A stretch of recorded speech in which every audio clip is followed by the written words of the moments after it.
الحمد لله وكفى والصلاة والسلام على سيدنا ونبينا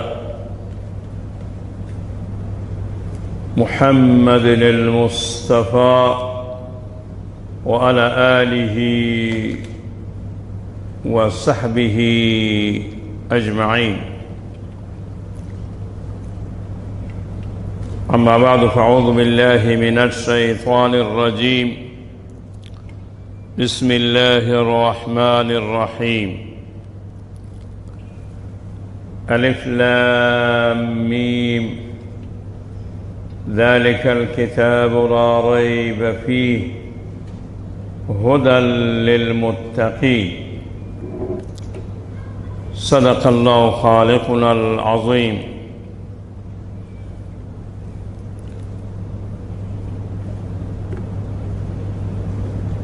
وقال رسول الله صلى الله عليه وآله وسلم: عباد الله، عليكم بتقوى الله.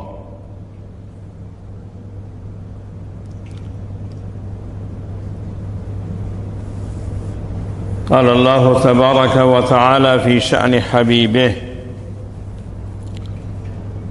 إن الله وملائكته يصلون على النبي يا أيها الذين آمنوا صلوا عليه وسلموا تسليما.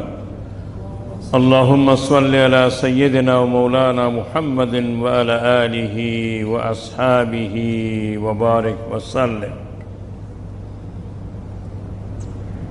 سروران گرامی، آیه دوم سوره بقره را که بزرگترین و طویلترین سوره قرآن مجید هست و به اعتبار ترتیب قرآن سوره دوم قرآن مجید. سوره فاتحه اولین سوره قرآن مجید هست و سوره بقره دومین سوره قرآن مجید. الله ذوالجلال در ابتدای سوره اشاره دارند به طرف قرآن عظیم الشان. ذلك الكتاب، اشاره بعید است. این کتاب بسیار پرمحتوا و کتابی که در کتب سابقه از کتاب و از نبی یاد شده،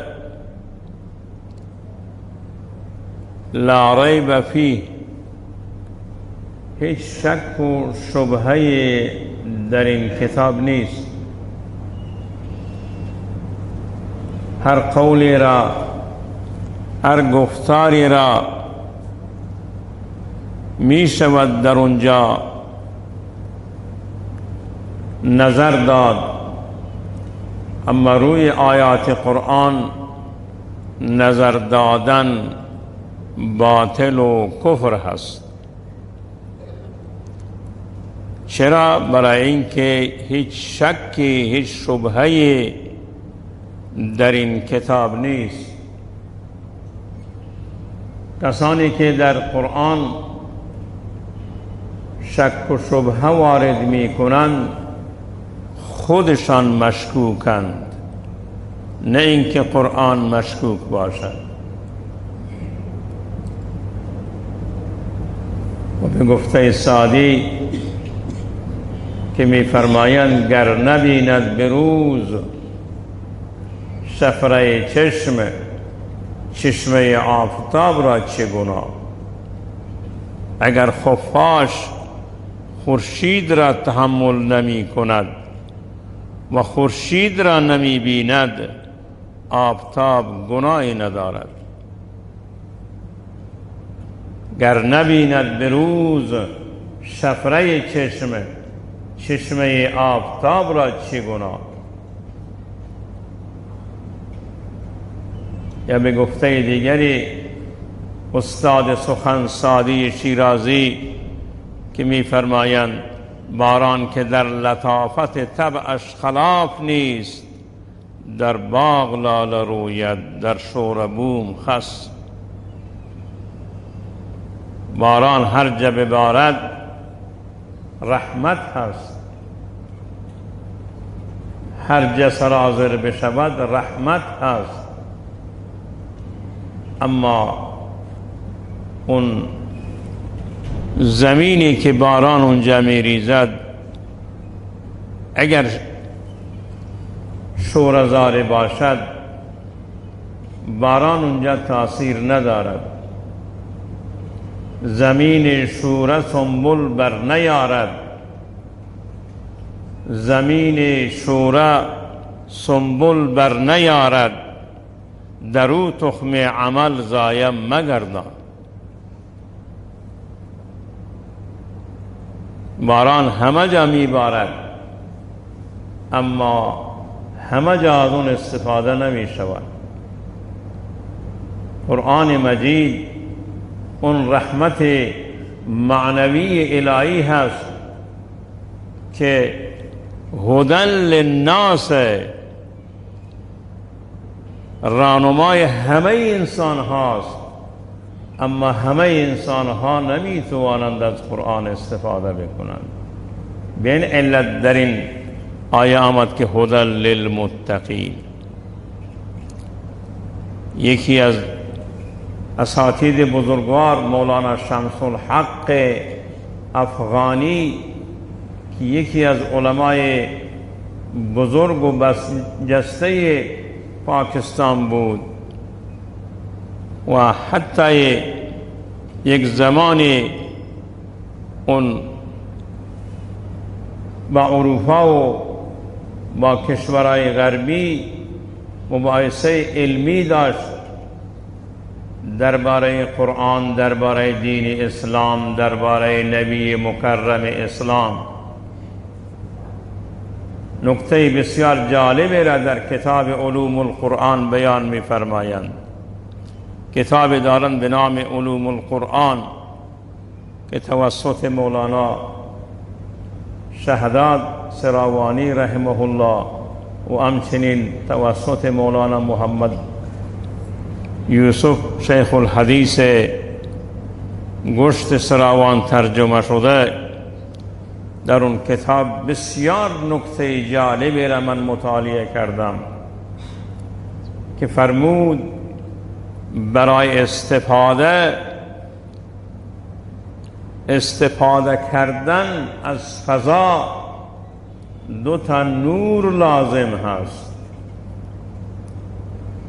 شما می‌خواهید که رای را طی بکنید، باید دو تا نور در وجود شما باشد.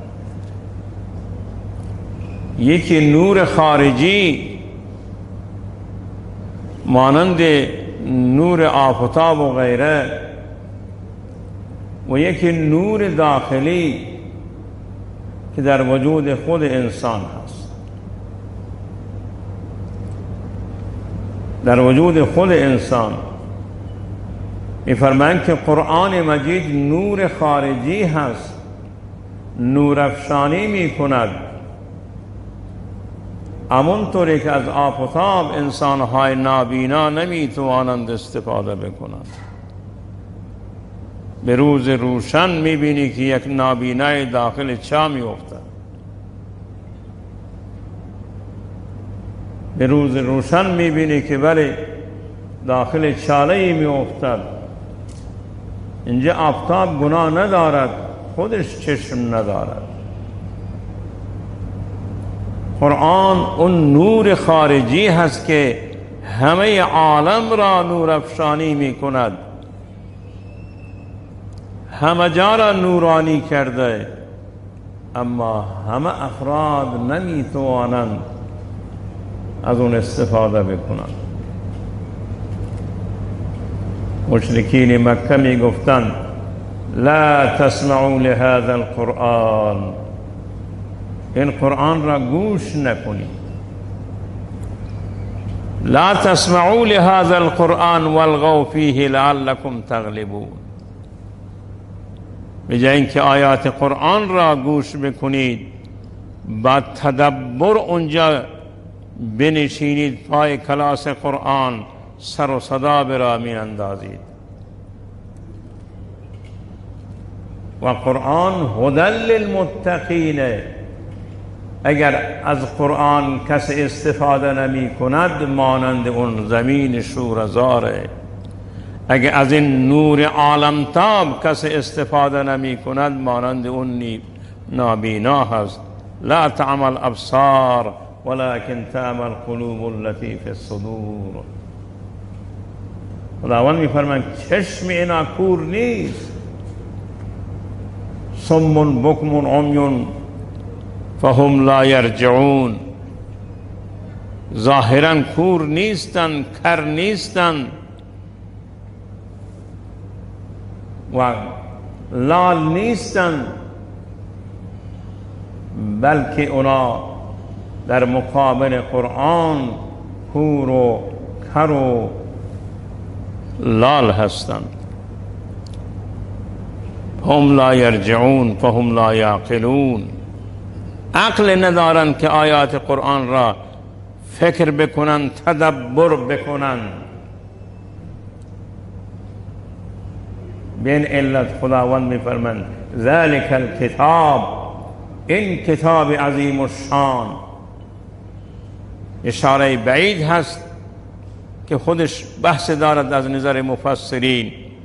بگه این کتاب لا ریب فیه، هیچ شکی و شبهه‌ای در این کتاب نیست.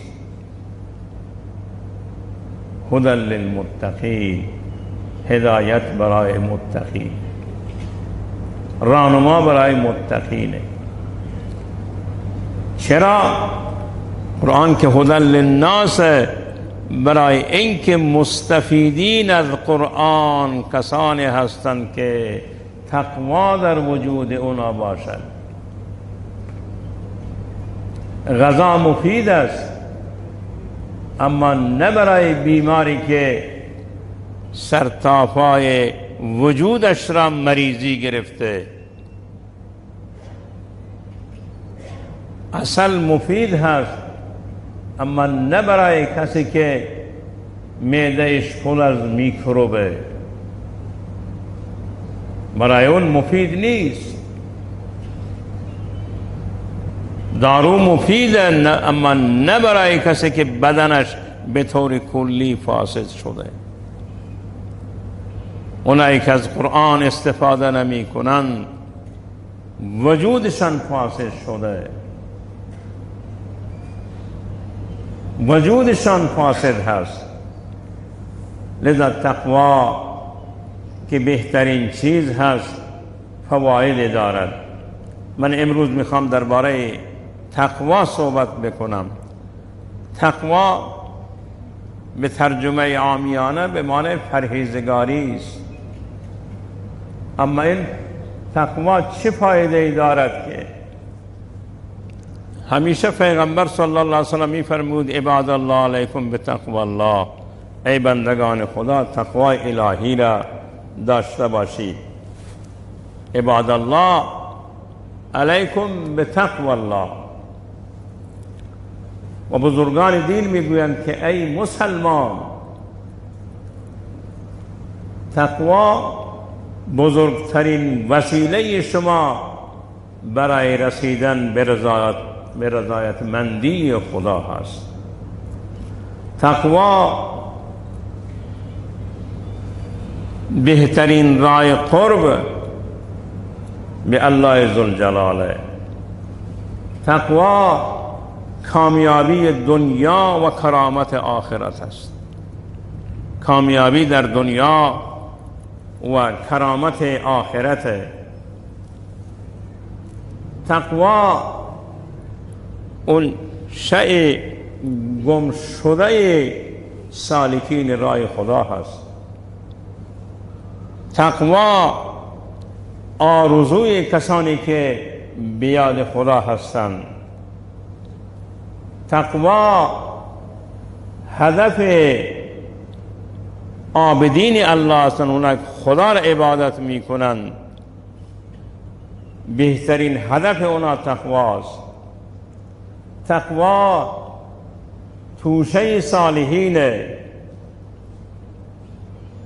به این سبب الله ذوالجلال تاکید کرده که تقوا را داشته باشی. تقوا فواید دنیا و آخرت، خیر دنیا و آخرت در تقوا هست، در پرهیزگاری است. و جمله جالبی هست که من برای شما بگویم اون را. حضرت یوسف علیه السلام و علی نبینا، که قصه همه ما میدانیم، مفصل ترین قصه حضرت یوسف در سوره یوسف هست. نزدیک به 100 آیه در قرآن آمده. 27 مرتبه ذکر حضرت یوسف در قرآن مجید هست.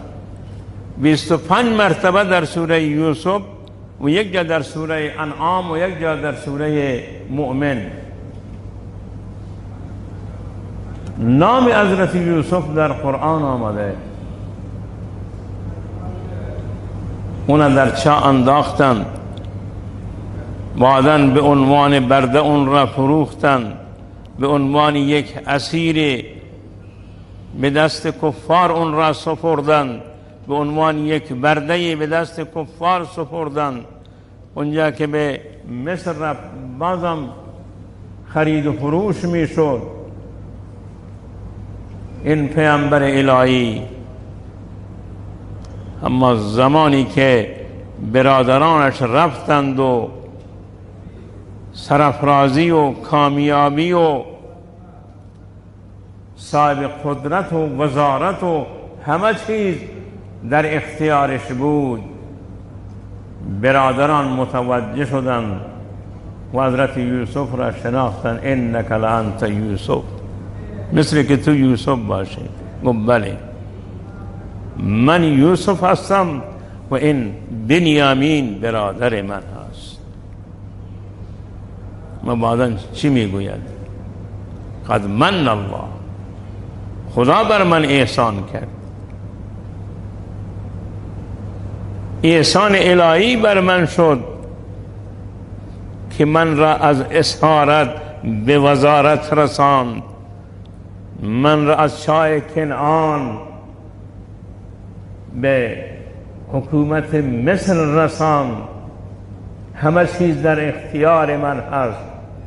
اما میدانید که سبب این کامیابی چیست؟ 2 چیزه، یکی صبر و دوم تقوا. انه من یصبر یتقی و یصبر فان الله لا یضیع اجر المحسنین. هر کسی که از خدا بترسد و یصبر، صبر بکند، خدا مزدش را ضایع نمی کند.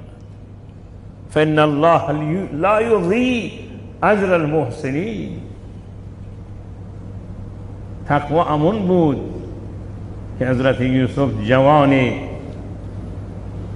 که وجودش قرآن میگوید که به کمال جوانی بود،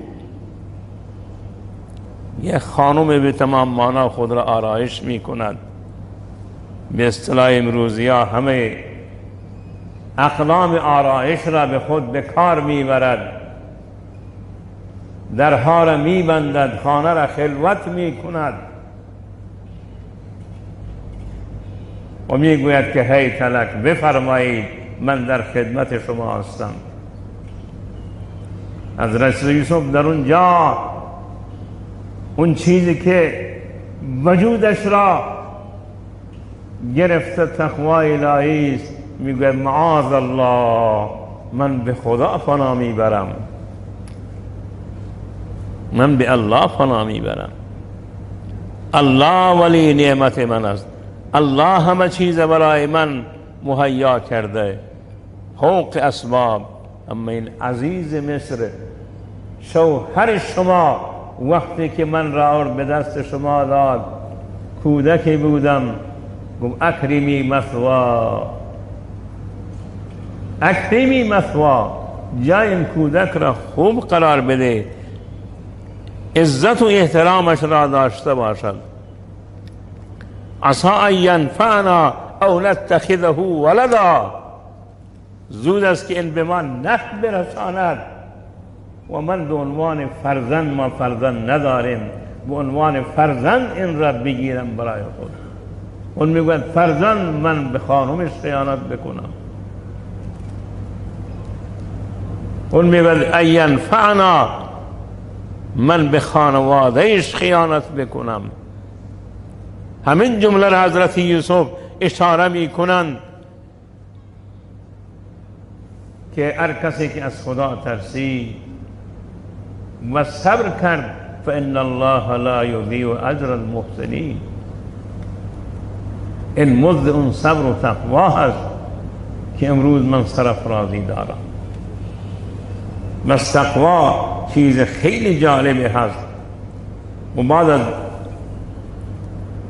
شکست احد که صحابه در جنگ احد شکست خوردند، من آیاتی را که راجع به تقوا هستند امروز ردیف دارم برای شما، انشاءالله میخوانم. در اونجا که صحابه در جنگ احد لشکر پیغمبر یک برعه کوچیک شکست خورد، صحابه شهید شدند، حضرت حمزه سید الشهدا شهید شد، دندان مبارک رسول الله شهید شد، سرش زخمی شد و خداوند ملامت کرد مسلمانان را که شما برای متاع دنیا کوه جبل الرمات را، کوه جبل العینین را ویل کردید و به طرف جمعوری غنیمت رفتید، اما این علت شکست شما شد. بعد می‌فرمایند خداوند در همون آیه که بله تقوا حفاظت و حراست برای مسلمان از همه بلیات و دشمنان. می‌فرمایند و این تصبروا، ای مسلمانان اگر شما صبر داشته باشید، استقامت داشته باشید و تتقوا، از الله ذوالجلال بترسید، لا یضرکم کیدهم شیئا، مکر الی کفار برای شما هیچ چیزی را، هیچ ضرری به شما نمیرساند. این آیه 120 سوره آل عمران که و این تصبروا و تتقوا لا یضرکم کیدهم شیئا. این اولین فایده که اگر انسان صابر و متقی باشد، مکر و حیله دشمنان هم بر اون کار نمی کنند، سرافرازی از اونجا شروع می شود. به گفته علامه اقبال گر خدا داری ز غم آزاد باش، از خیال بیش و کم آزاد باش. و این تصبروا و تتقوا لا یضرکم کیدهم شیئا مکروا و مکر الله والله خیر الماکرین.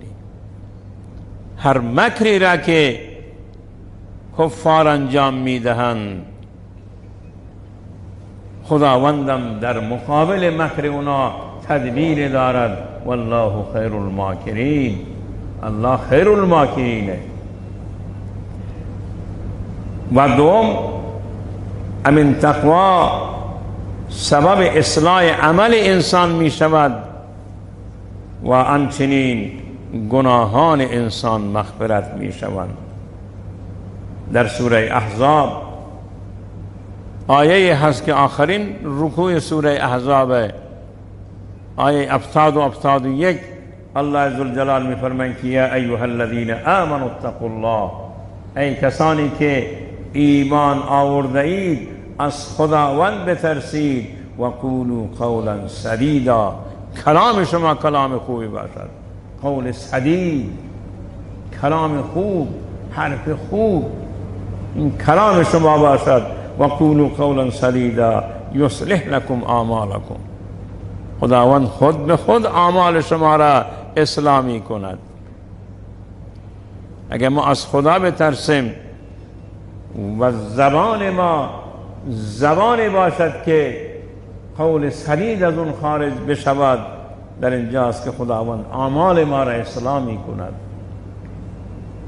اعمال ما را خوب قرار میدهد.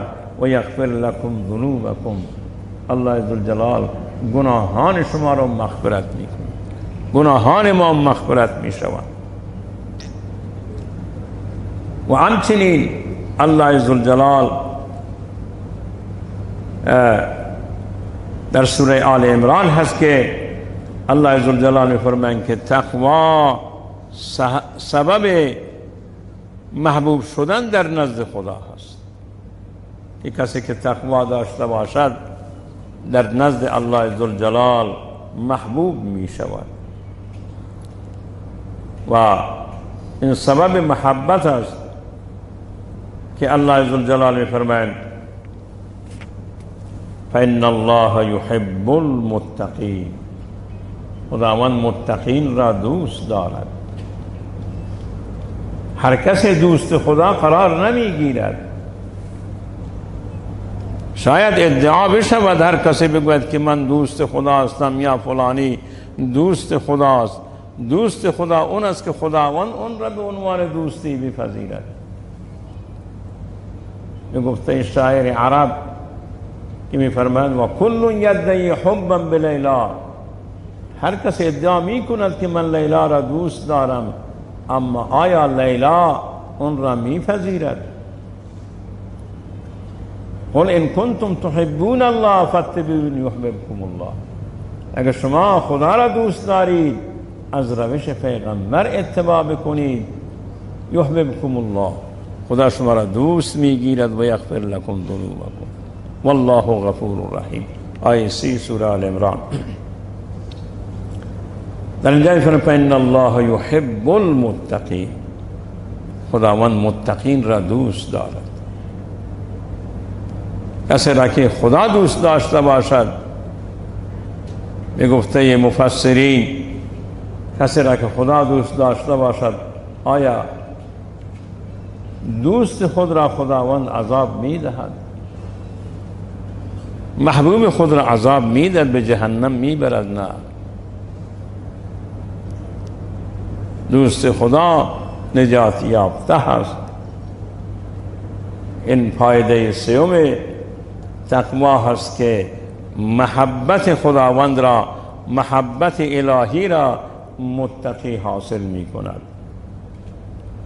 فایده چهارم، الله عزوجل می فرمایند که در سوره حجرات یا ایها الناس انا خلقناکم من ذکر و انثی و جعلناکم شعوبا و قبائل لتعارفوا، ما شما را از یک زن و مرد که آدم و حوا باشند علیهم السلام، من شما را از یک پدر و مادر آفریدم. دوباره قبیله های بزرگ، قبیله های کوچک، قبیله قبیله شدیم، طایفه طایفه شدیم. این برای افتخار نیست، بلکه لتعارفوا هست که رنگ و ریشه یک دیگر را، رشته یک دیگر را بدانید، لتعارفوا یک دیگر را بشناسید. اما در حقیقت اون که در نزد خدا عزتمند هست، متقی هست. بلال حبشی از ابو لهب قریشی، از ابو جهل قریشی در نزد خدا محبوب هست. بلال حبشی کجا و ابو لهب قریشی کجا؟ بلال حبشی کجا و ابو جهل قریشی کجا؟ پیغمبر قبل از اینکه شب معراج به بهشت برود صدای کفش حضرت بلال را در بهشت میشنود. جبرائیل سوال میکند این چه کفشی هست که صدایش جلوتر داخل بهشته؟ میگه این صدای پای حضرت بلال بلند شده که نماز تهجد بخواند، بلند شده که شب نماز بخواند، وضو گرفته و برای نماز می رود. این صدای پای اون هست که تحیت در جای وحب تحیت الوضو همین حدیث را میارند. اگر اوقات مکروه نبود هر زمانی که وضو گرفتید 2 رکعت نماز تحیت الوضو بخوانید.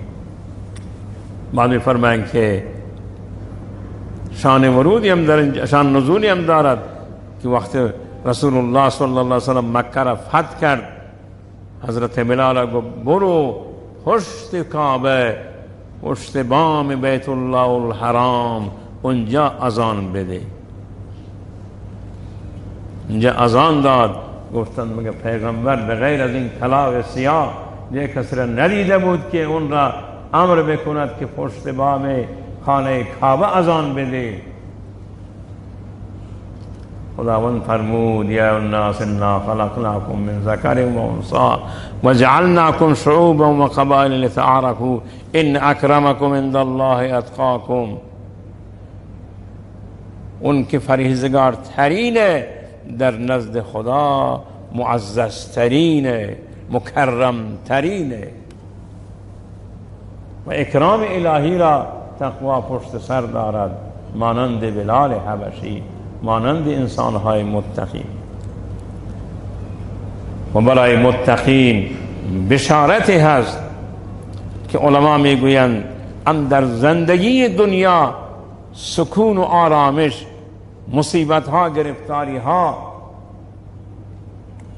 میگیرند، حوادث میان به سراغ مؤمنین، اما مؤمن چنان با صلابت استاده مانند کوه استوار هست. اینجا هست که این بشارت الهی است.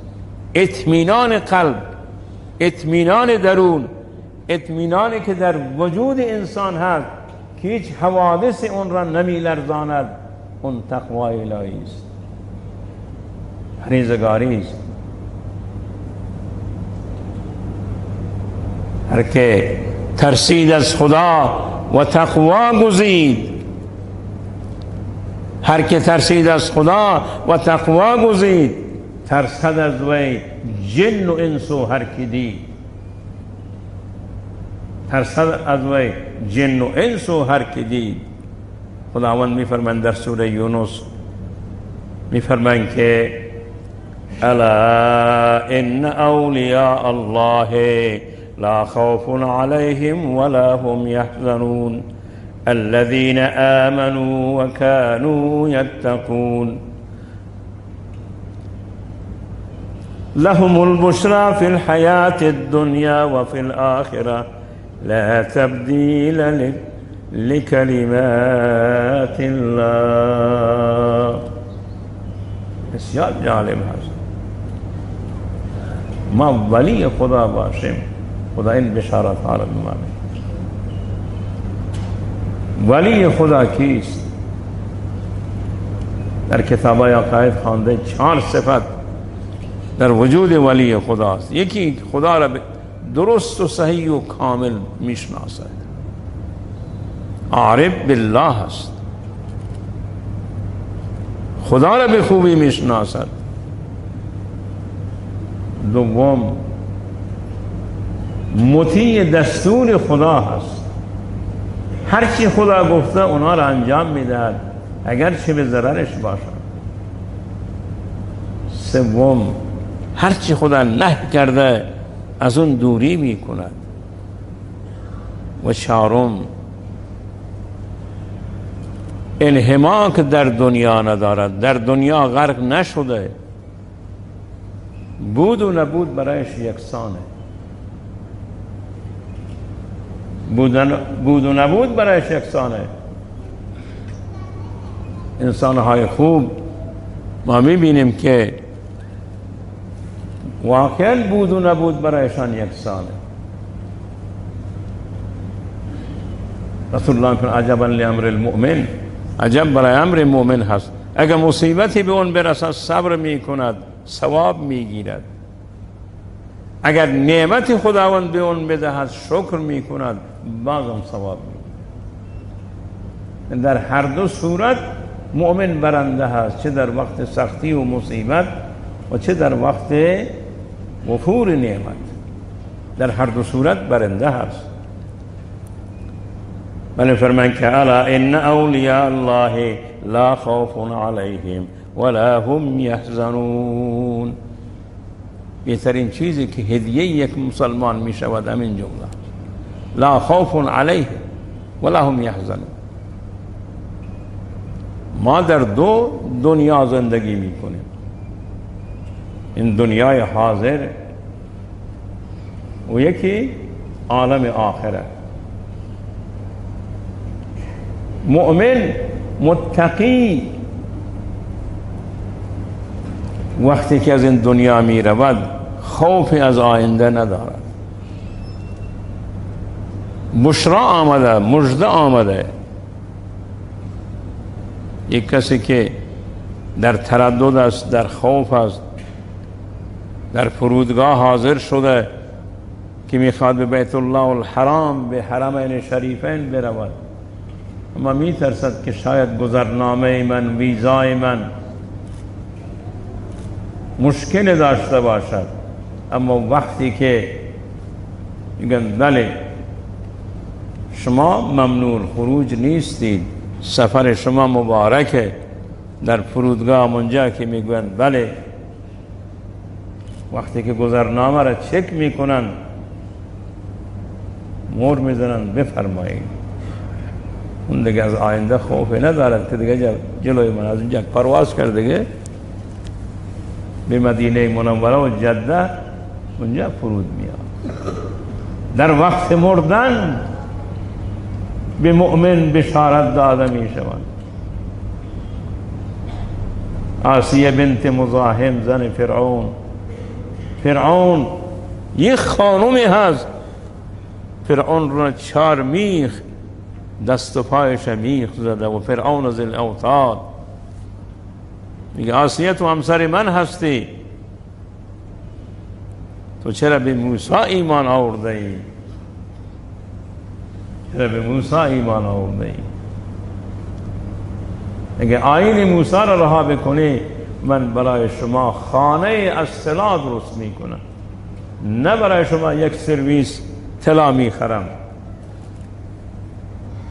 نه چند کیلو طلا میخرم، بلکه خانه از طلا درست میکنم. آسیه در شکنجه و در آزار فرعون است، اما الله ذوالجلال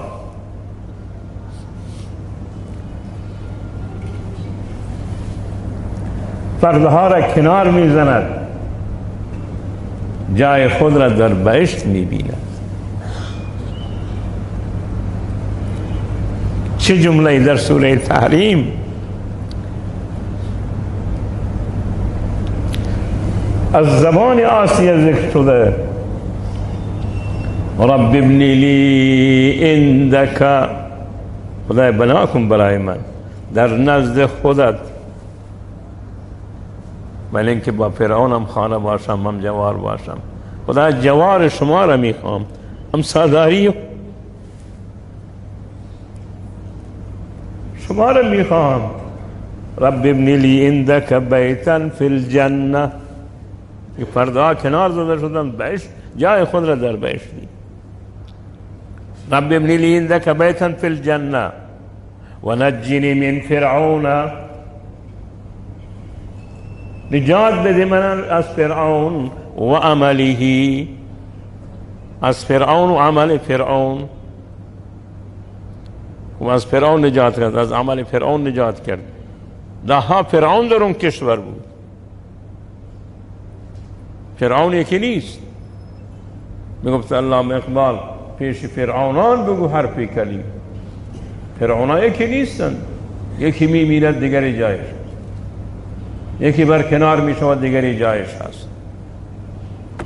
پیش فرعونان بگو حرفی کلیم تا کند ضرب تو دریا را دونیم.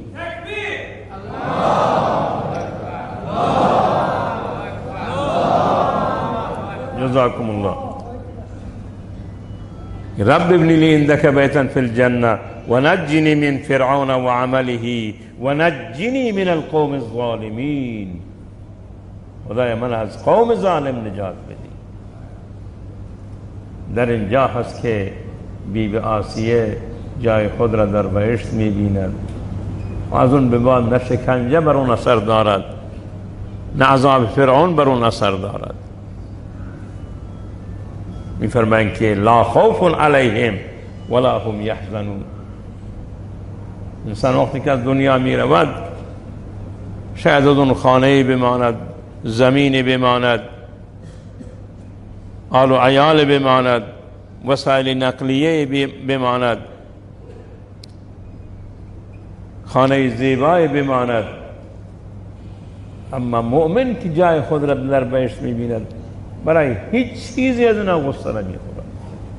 خدا نصیب بکند در وقت مرگ این مؤمن جای خود در بهشت می‌بیند، همه چیز دنیا را فراموش می‌کند، برای هیچ چیز غمگین نیست که چرا من از اون جدا می‌شوم.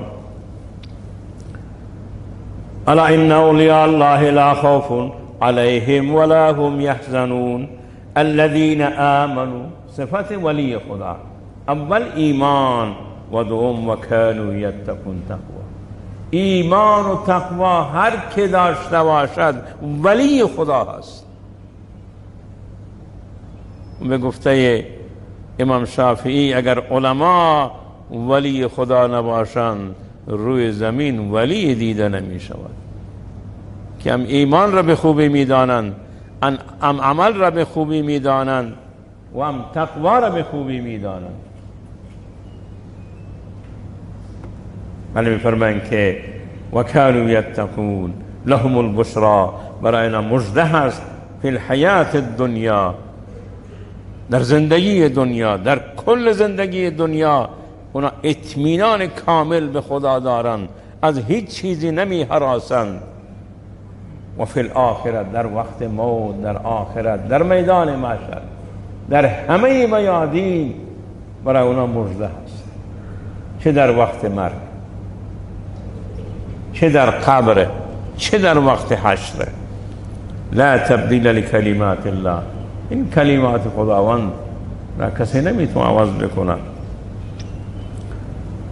و جمله فایده ششم تقوا نجات از آتش جهنم هست که الله ذوالجلال میفرمایند که در سوره مریم هست که خدای متعال میفرمایند که ثم ننجی الذین اتقوا و نذر الظالمین فیها جثیا. از پل صلات عبور میکنند، خدا نجات میدهد. همه باید از پل صلات عبور بکنیم، اما خداوند در اون میدان سخت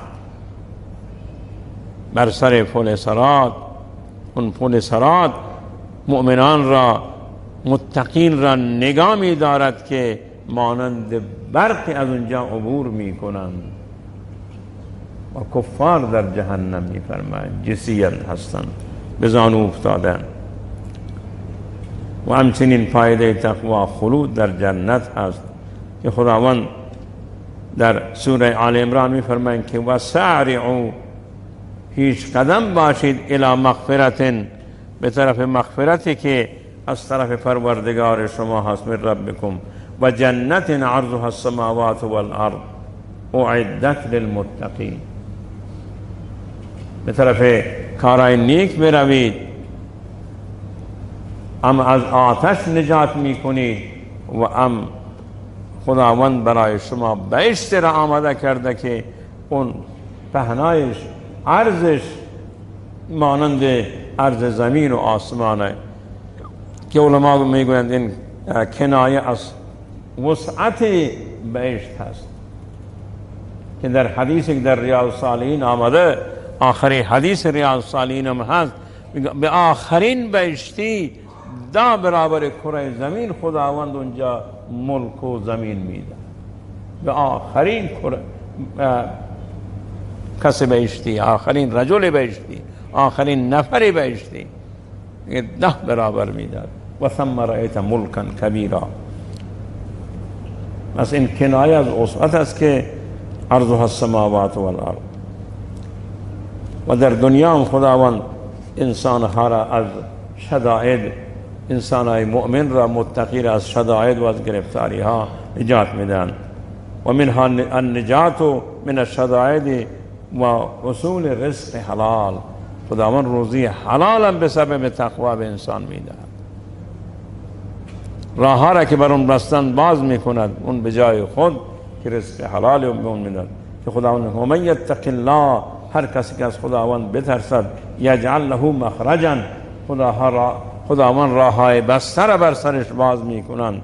و یرزقه من حیث لا یحتسب، روزی به اون میدهد که حتی خودش هم گمان نمی کند. روزی از جای، از مکان خداوند برایش میرساند که خودش هم گمان نمی کرد. در اینجا بسیار قصه جالب را مفسرین می نویسند. یک صحابی به نام عوف بن مالک اشجعی رضی الله تعالی عنه، این فرزندش را اسیر گرفته بودند کفار، به دست فرزندش به دست کفار اسیر بود. خودش هم خیلی فقیر بود، هیچی در خانه نداشت. الا اون 2 مصیبت به جای خود که فرزند اسیر، خانواده فقیر. اما مادر اون فرزند شب روز داد و بیداد میکرد که فرزند من به دست کفاره، اون تعالی کشتن، زنده هست، چطوریه؟ این آمد و به جای رسول الله فرمود که ای پیغمبر، ای رسول الله صلی الله علیه و آله و سلم، گفت که من 3 مشکل دارم. یک مشکل من این است که فرزندم اسیره. مشکل دوم این است که خانوادم خیلی فقیره، هیچی نداریم که بخوریم. مشکل سوم که از همه مشکل تره، این داد و بیداد مادر اون فرزنده. شب روز آو ناله دارد، گریه می کند، بچه هم چه شد، کجا شد. من این 3 تا گرفتاری را دارم. رسول الله فرمود که ای عوف، من شما را به 3 چیز امر می کنم. اول از خدا بترسید و صبر بکنید. و امر می کنم شما را که این جمله را زیاد بگوید. اول صبر و تقوا، این 2 چیزه. صبر و تقوا را داشته باشین، 2 چیز. و سوم همین جمله لا حول ولا قوة الا بالله را زیاد تکرار بکنید. من بعض وقت میاند افراد بگم من مشکل دارم، خواب نمیرم، چنین و چنان هستم. من میگم نمازت را مرتب میخوانی؟ میبینم که گردن کش شد. ای گاهی گاهی نماز ما گاهی گاهی هست که گاهی بخوانی و گاهی نخوانی.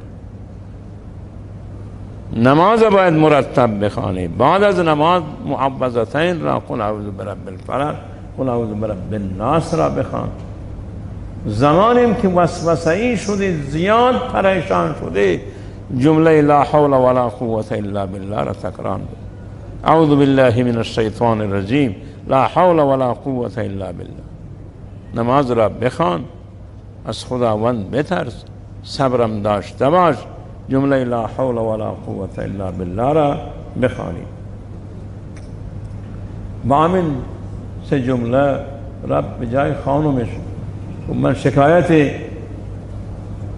خانواده ما را به رسول الله رساندم، اما پیغمبر صلی الله علیه وسلم به من گفت که شما تقوا داشته باشید، صبر بکنید و جمله لا حول ولا قوة الا بالله را به کثرت بخوانید.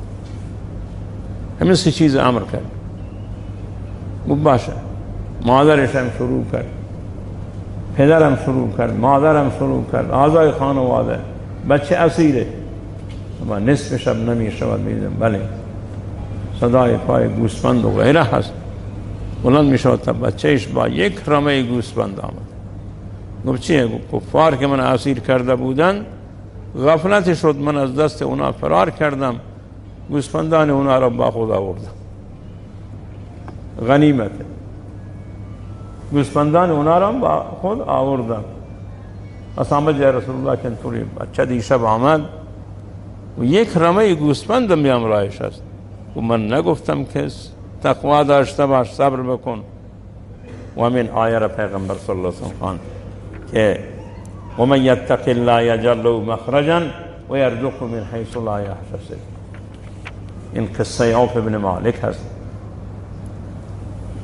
قالت اون خانم گفت وقتی که پیغمبر این سه چیز را دستور داد، نعم ما امرنا به فجعل یقولان ذلك ام لا حول ولا قوة الا بالله را می گفتن. همین مثلا تقوا چیست؟ از بزرگان و مفسرین من ترجمه تقوا را می گویم و موضوع را مسنده می کنم. حضرت عبدالله بن عباس می فرمایند که تقوا سه چیز هست. یا الذین آمنوا اتقوا الله حق تقاته. حضرت عبدالله بن عباس می فرمایند که تقوا این است که ان یطاع فلا یعصی، اطاعت خدا را بکنید، نافرمانی الله را داشته نباشید. این تفسیر اول. تفسیر جمله دوم که تقوا هست و یشکر فلا یکفر، شکر خدا را بکنید، ناشکری نکنید. اینم جز تقوا الهی است. سم و یذکر فلا ینسی، همیشه به یاد خدا باشید، خدا را فراموش نکنید. این معنی تقوا تفسیرش از حضرت عبدالله بن عباس. و قول حضرت علی درباره تقوا چیست؟ وقال سیدنا علی کرم الله وجهه الشریف بل معرفا التقوا بقولی. حضرت علی میفرمایند تقوا چهار چیزه. تقوا چهار چیز است. اول الخوف من الجلیل، ترسیدن از جلیل، از الله ذوالجلال، الله جلیل بترسید. دوم والعمل بالتنزیل، به قرآن عمل بکنید، به قرآن مجید هر چی گفته، هر چی امر و نهی هست اونا را بجا بیارید. والعمل بالتنزیل. سم والقناعت بالقلیل، هر چی خدا به شما داده قناعت بکنید. هر چی الله ذوالجلال به شما داده کم است زیاده، شکر خدا را بکنید. ولئن شکرتم لازیدنکم ولئن کفرتم ان عذابی لشدید. والقناعت بالقلیل. امروز بدبختی‌های دنیا و عالم روی من مسئله هستند که ما از الله ترس نداریم، خدا را بر خود حاضر و ناظر نمیدانیم، آیات قرآن را اصلا توجه نداریم که خدا چه چیز را امر کرده، چه چیز را نهی کرده. سه اون روزی که خداوند به ما داده به اون قناعت نداریم. یکی را میبینه همه چیز دارد، میلیارد سرمایه دارد، اما بعضم میبینی قانع نیست. بعضم میبینی می خدا به من چه داده. یک روز یکی را من گفتم نماز بخوان، گفت خدا به من چه داده که تو از من نماز میخوای؟ خدا به تو چی نداده؟ دو تا کلیه تا بگیرد، دیالیزم بروی نیاز پیدا بکنی، خدا به تو چی نداده؟ قلبت خدا بگیرد. امین ریه را خداوند امین به اصطلاح ریه شما را از شما بگه که نتوانی نفس بکشی. سعدی میگوید برای هر نفس کشیدن دو شکر لازمه. اگر این اکسیژن نباشد که من نفس بکشم خفه میشم. اگر نفس درون وجودم رفت بیرون نیامد بازم مردم. پس برای هر نفس دو شکر لازمه. یک نفس کشیدن که به این راحتی تو نفس میکشی، این نعمت خدا نیست. قلب سالم، ریه سالم، کلیه سالم هستند. و به گفته سعدی که اگر یک چیزی که شما اون را بسیار بد میدانید، اگر شکم شما یک سره کار بکند هم مصیبته، اگر کارم نکند مصیبت. پس به هر حال نعمت های خداوند خیلی زیاد هستند. ان تعدوا نعمت الله، من گفتم خیلی خوب، خدا به شما چی نداده؟ من ماشین داشتم، ماشین خوبی بود. این سویج ماشین به دست شما، من یک چشم شما را کور میکنم، راضی میشوی؟ یک چشم شما که حاضر نیستی که ماشین مدل بالای کسی بدهد و چشم تمہارا بکشد. این دو چشم، دو گوش، دهن و دندان غذا را به خوبی فرو میبری. یک سرمایه‌دار پنجرهش سرطان گرفته بود، داخل ماشین لوکس نشسته بود، اما نگاه میکرد به طرف کارگری که بیلی به بغلش بود و نانی را به خوبی میخورد. ای دم بدم این نگاه میکرد. اونا هم گفت که شاید کارگر میخواد. گفت کارگر میخوای؟ گفت نه، من دوست دارم همه مغازه من، همه خانواده من، خانه و زندگی من، همه ماشینای لوکس مال شما باشند. من بتوانم مانند شما یک بیل زیر بغلم باشد، نان به اون راحتی بتوانم از گلو فرو ببرم. نان فقط نان خشک را بتوانم بخورم. اینا نعمت های خدا نیستن. میفرمایند که والقناعت بالقلیل بقلیل والاستعداد لیوم الرحیل، آماده شدن برای روز رفتن. در پست باشه، در هر مقام باشه، در هر جایی که باشه، هر چی داشته باشی باید از این زمین بروی. برای اون روز آماده داشته باش خود را.